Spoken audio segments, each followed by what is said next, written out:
present. Rest in peace. It was Ray Lewis who once said success is one thing, impact is another. I'm not sure many, if any, made the kind of impact Undertaker, a.k.a. Mark Calaway, made on professional wrestling. In fact, Taker turned into the type of athlete that transcended his game and became one of the most recognizable athletes or entertainers on planet Earth. The dead man's pull, equal parts size, skill, silence. A silence he breaks in his new one-man show, which hits Canada on February 16th before the WWE Elimination Chamber takes place in one of wrestling's most iconic cities, Montreal. Speaking of iconic, sometimes I joke when I introduce someone on the show by calling them the man, the myth, the legend. This is no joke. That is one of the best ways to describe Taker. 7-time world champion, the streak, the dead man, the American badass, the phenom, or simply the legend. Mark Calaway joins me now. Hey, Mark, thanks so much for dropping on here with us. Hey, Tim, thanks for having me. I don't know that I can follow that introduction, though, man. That's Hey, man, you wrote the book. Can you just loop it? Just loop it? You wrote the book. I'm just following it here. And I feel like we're never going to do this justice. I feel like we could go 100 different ways with this. But let's start with the one-man show. How does a dude whose character was built in part on silence start a one-man show? Oh, man, I just got looped into it, I guess. I don't know. You know what I did? I kind of screwed up. When I made my my Hall of Fame speech. Yes. You know, afterwards I came back, I went backstage and everybody's kind of looking at me like, where's that been? And I was like, well, I guess it's always been there. I just hadn't needed it. And I don't know, maybe a week or so later, I think it was Bruce Pritchard was like, hey, what do you think about doing this? And what do you think, you know? And I was like, because even, you know, even that late in the game, you know, I still have a tendency to not want to talk about things. It right. Just, you know, after doing it a certain way for 30 years or over 30 years now, it's just kind of difficult. And, you know, we're getting there. And you know, hopefully, you know, people will enjoy some of these stories that I think will kind of blow their mind. I think everyone has this preconceived idea about the Undertaker and Mark Calaway. You know, he's the, you know, you always hear that, well, he's the locker room leader, and you know, which all those things are fine and true, but I had some pretty damn good times while I was out doing the Undertaker, and you know, it was easy for me early on because I didn't have to worry about social media and cell phones and people filming everything. Right. And you know, we actually had some really, really good times, and you know, I like to, the ones that I can share. Yeah, the ones that I can share are pretty good, and I you know, I'm getting to the point now where I'm actually starting to enjoy you know, sharing these with our fans. It's a good time. Well, correct me if I'm wrong. There's also some Q&A, so maybe people can pull a little bit out of you. Yeah, that's the part of the show that I call, you know, that's when it all comes off the rails. Yeah. You know, I'll do my open, and you know, I'll have a couple of stories that I want to tell, or something that kind of goes with the message that I'm giving that particular night. Right. And then when I open it up to the floor, that's when all hell really breaks loose, because you just never know. You never know what somebody's going to ask, and then the direction that it goes from there. It's already proven. I've done 8 of these now, and it always proves to be, you know, some shocker comes out. Like where on earth did you come up with that question? You know. Yeah. Yeah, part of the fun, though. And I think, listen, that WWE Hall of Fame induction speech was so good. And I think what happened there was you didn't just pull the curtain back, like you tore the whole damn thing down. And that's why people kind of enjoyed it. Now, you are, as you said, 8 in. Like, how's it going? I mean, I've heard through the grapevine that we're pretty similar, not in stature, not in athleticism, but you put everything you have into everything that you do. You are hard on yourself. You're trying to constantly get better. Like a one-man show would seemingly put you in the crosshairs every night. What's the process been like for you? It is it is difficult, and I do put a considerable amount of pressure on myself to always try and deliver. You know, you go back and you watch, you know, The Last Ride, you know, and he's trying to search for that perfect ending, and you know, not trying to you know, make excuses for my age or my health or anything else. I don't, you know, I just don't. That's not the way I'm wired. And you know, with these shows, you know, I'm trying to find that flow, and it you know, sometimes it's really organic, like you know, even the you know, the first show that I did in Nashville at SummerSlam was really good, and then I'll go to Cardiff and that thing was off the charts. Right. You know, and then I get to, you know, you don't want to do the same material, so you kind of start thinking of different things, and you know, you tend to mess up. Sometimes you mess up the formula, overthinking things. And I think I kind of did that in Philadelphia, and I wasn't real happy with, you know, although, you know, all the reviews and everything I got back were great, right. But to me, it didn't feel like it flowed the way I wanted it to. And so, you know, I just can't, you know, I go back to the speech. I can't be content with anything. And I want it to be the very best that it can be, because it's such it's a small group of people that get to see. Yeah, it is very intimate.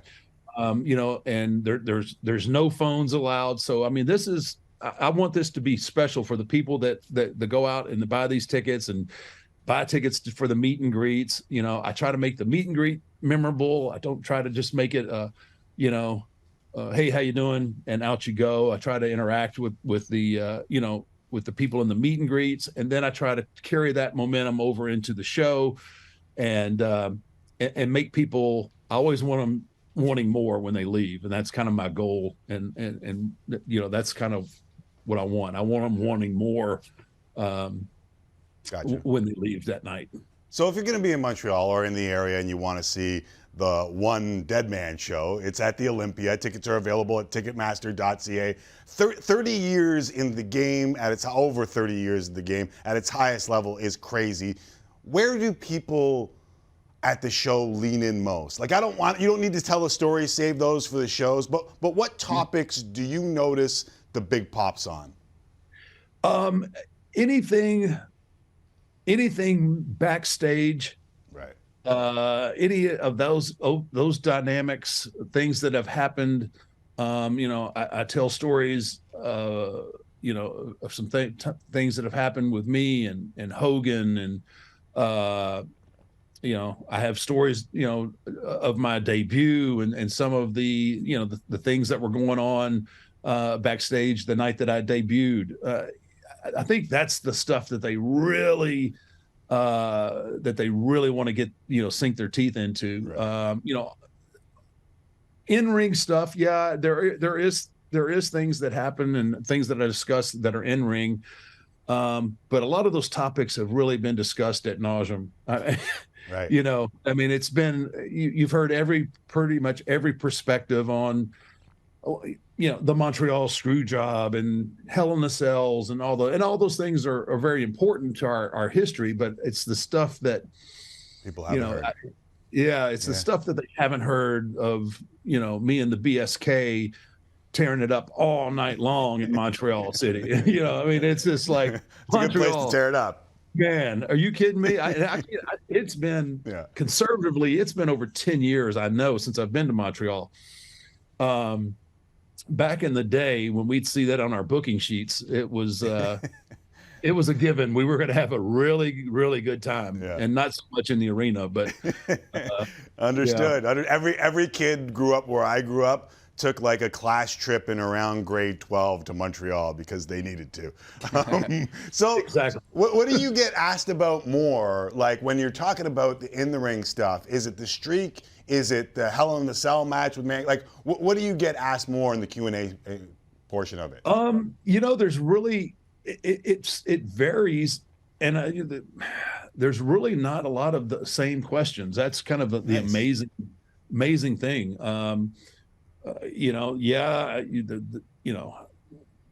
The streak is that one's been probably asked a lot. How did you feel when the streak got beat? Like, well, it sucked. Right? But man, the Hell in the Cell, the streak, those are probably the topics that I get repeated probably the most, but that's really not, they're really unique questions every show. It's just, and you never, like I said, you just never know like who they're going to ask about. And sometimes it's really obscure and I'm having to like, I don't call back into the memory banks. Yeah. And that's another thing, I've got over 30 years of stuff, and you start trying to weed through something in the blink of an eye, like to come up with a really, really good story.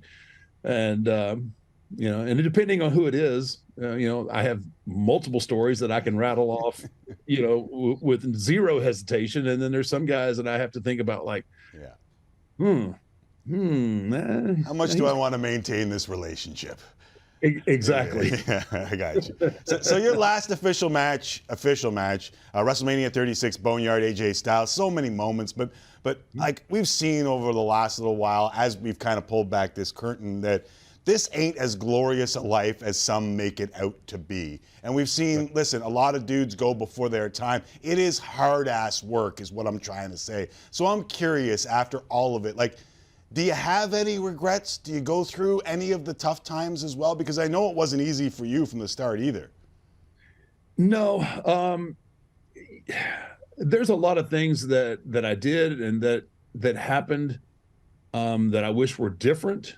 But at this point, I can't have any regrets because everything happened for a reason, put me in a position one way or another to adjust and move forward. So I have to look at things like that. I can't sit back and wish like, man, I wish I'd have done this or I wish I'd have done that.